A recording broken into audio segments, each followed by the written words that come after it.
Alors bonjour à tous, c'est David Barbion du blog jeuxcontrôlemoncerveau.com. Je suis aujourd'hui à Vérone, en Italie. Vérone, le berceau du romantisme, avec notamment Roméo et Juliette.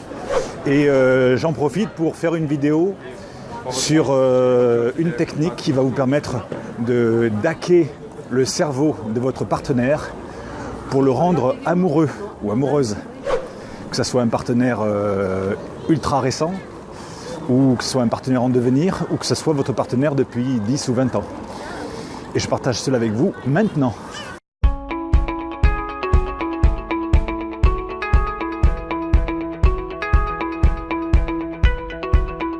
Alors je partage tout cela avec vous dans un instant, mais avant tout, je vous propose, comme d'habitude, de télécharger l'e-book Booster votre cerveau, l'e-book qui rend plus intelligent, que vous pouvez télécharger gratuitement en cliquant sur le lien qui apparaît maintenant.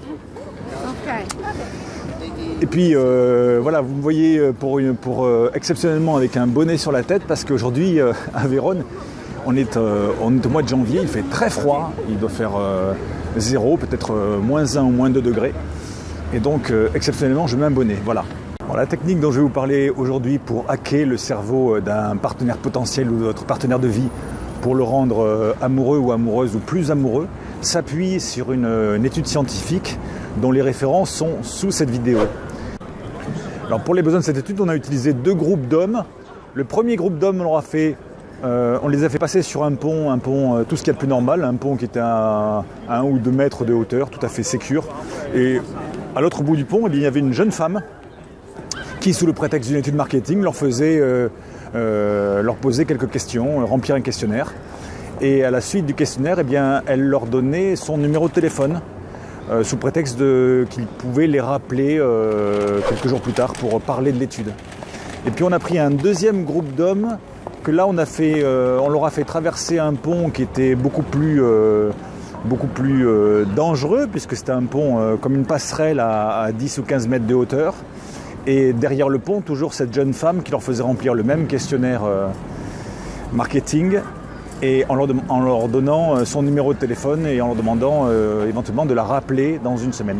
Et alors, dans les 2 groupes, on remarque que le groupe des hommes qui ont pris beaucoup plus de risques, puisqu'ils passaient sur le pont, qui était sur la passerelle qui était plus en hauteur et beaucoup plus dangereuse, entre guillemets, on note que ce groupe-là a eu beaucoup plus tendance à rappeler la jeune femme pour établir la communication.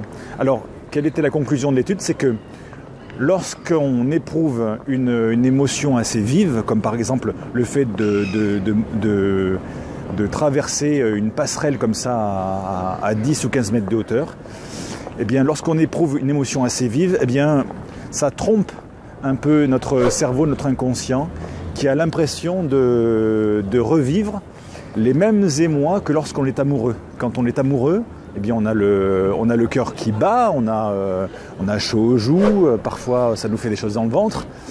Et ces symptômes-là, si on arrive à les reproduire dans une autre situation, et que cette situation est associée à une personne avec qui on vit cette situation, comme par exemple là, les hommes, lorsqu'ils traversaient le pont, ensuite ils discutaient avec cette jeune femme qui leur donnait son numéro. Notre cerveau est trompé et croit qu'il est amoureux. Alors voilà comment hacker le cerveau de votre partenaire, que ce soit une personne que vous venez de rencontrer pour un premier rendez-vous amoureux, ou que ce soit votre partenaire de vie depuis 10 ou 20 ans. La meilleure façon de lui faire croire qu'il est amoureux ou amoureuse, ou de le rendre plus amoureux ou amoureuse, c'est de recréer ces situations qui sont similaires physiologiquement aux situations dans lesquelles on est amoureux. C'est-à-dire, il faut faire en sorte que le cœur batte plus vite, il faut faire en sorte qu'il y ait le rouge aux joues, il faut faire en sorte que le corps se sente dans ce type d'émotion. Et à ce moment-là, l'inconscient de la personne va se dire, si j'ai le cœur qui bat plus vite, si j'ai le rouge aux joues, si j'ai la respiration un peu plus courte, tout simplement, c'est que je suis peut-être avec la bonne personne, je suis peut-être amoureux ou amoureuse de cette personne. Alors, comment mettre en pratique dans votre vie de tous les jours et tirer le bénéfice de cette étude scientifique à votre profit. Eh bien, il y a deux solutions. Soit vous êtes célibataire, soit vous êtes en couple. Si vous êtes célibataire et que vous avez un premier rendez-vous amoureux, eh bien, au lieu de fixer un rendez-vous dans un endroit assez classique comme un bar pour boire un verre ou comme un restaurant pour dîner ensemble, eh bien, choisissez un endroit qui soit un petit peu plus insolite, un endroit qui fasse battre le cœur. Alors ça peut être un film d'horreur, ça peut être dans une fête, dans des manèges comme un grand 8 ou un train fantôme par exemple. Ça peut être pour faire une activité sportive, pour faire un footing ou un saut en parachute ou je ne sais quoi. Mais trouver un endroit, trouver une activité qui soit propice à faire battre le cœur, à créer comme ça des émotions, un petit peu de peur, un petit peu de surprise, quelque chose un petit peu différent. Son inconscient va en déduire qu'il se passe quelque chose. Et ça va être bon pour vous. C'est tout à votre bénéfice. À l'époque où j'habitais Paris, il y avait un endroit, un restaurant où on mangeait dans le noir. On mangeait dans le noir, c'était servi par des serveurs qui étaient non-voyants. Et on mangeait dans un noir complet. Ça, c'était l'endroit idéal pour faire des rencontres. Parce que du coup, c'est surprenant. Du coup, le cœur bat plus vite. On vit des émotions particulières. Et du coup, alors c'est l'endroit typique pour créer cette émotion qui peut faire croire à l'autre qu'il est en train de tomber amoureux ou amoureuse. Donc ça, c'était génial. Alors, je ne fais pas de placement de produit, là, je ne parle pas d'un endroit particulier pour en faire la pub. C'est juste que, voilà, c'est l'endroit typique pour un premier rendez-vous amoureux.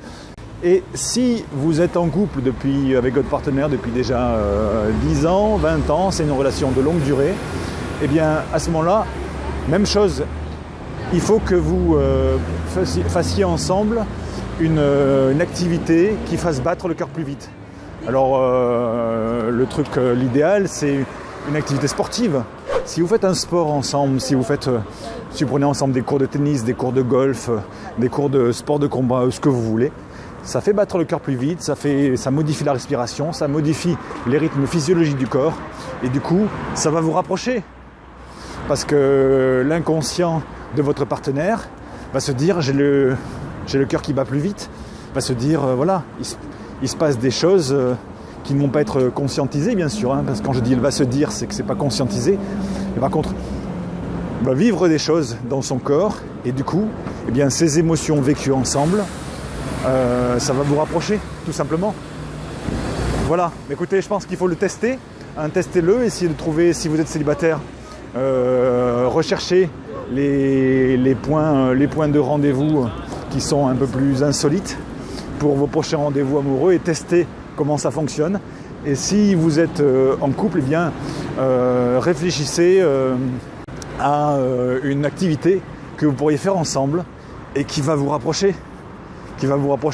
Physiquement, qui va vous rapprocher mentalement, voilà, qui va être bonne pour relancer un peu la machine et le couple. Voilà, c'est tout ce que j'avais à vous dire pour cette vidéo. Mettez-le en pratique dans votre vie de tous les jours et testez par vous-même, testez et voyez les résultats.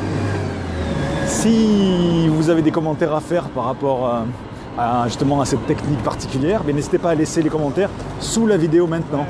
Et puis si cette vidéo vous a plu, comme d'habitude, vous cliquez sur j'aime et vous la partagez autour de vous auprès des gens qui pourraient être intéressés. Et si ça ne vous plaît pas, bien vous cliquez sur j'aime pas et vous la partagez pas. Merci d'avoir regardé cette vidéo jusqu'au bout. À bientôt pour une prochaine. Bye bye.